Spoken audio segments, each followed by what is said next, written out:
कैल रंगदारी रे घर चढ़ के मारबो बरियारी रे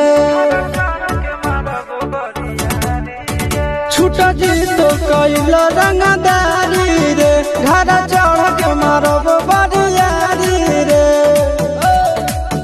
तोरा बाप के न तोरा दादा के चिन्हबो बेटा सब गोली मारबो ताएगो गिनबो तोरा बाप के न तोरा दादा के चिन्हबो बेटा सब गोली मारबो ताएगो गिनबो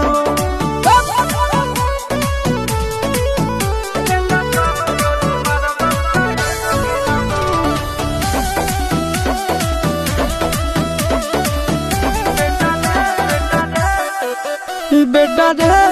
काटा से ठोक देबो चिमनी के भाटा में झोंक देबो देखबो कवन बाप बचैतौ तोरा प्रशासन के गाड़ी भी रोक देबो बेटा जी सुनो बेटा रे काटा से ठोक देबो चिमनी के भाटा में झोंक देबो देखबो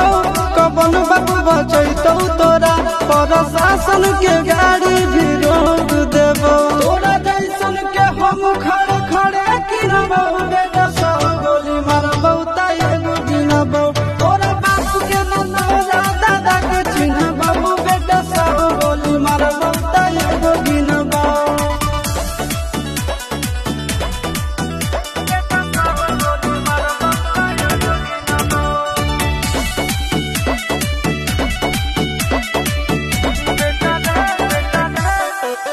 बेटा रे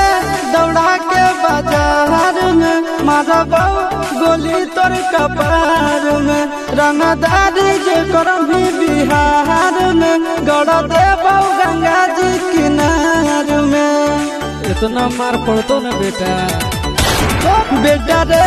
दौड़ा के बाजार में मारबो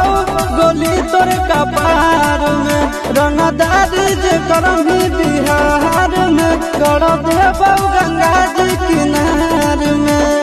चिंटू आशीष के कारण सुनबो बेटा सब गोली मारबो ताएगो गिनबो तोरा बाप के न तोरा दादा के चिन्हबो बेटा सब गोली मारबो ताएगो गिनबो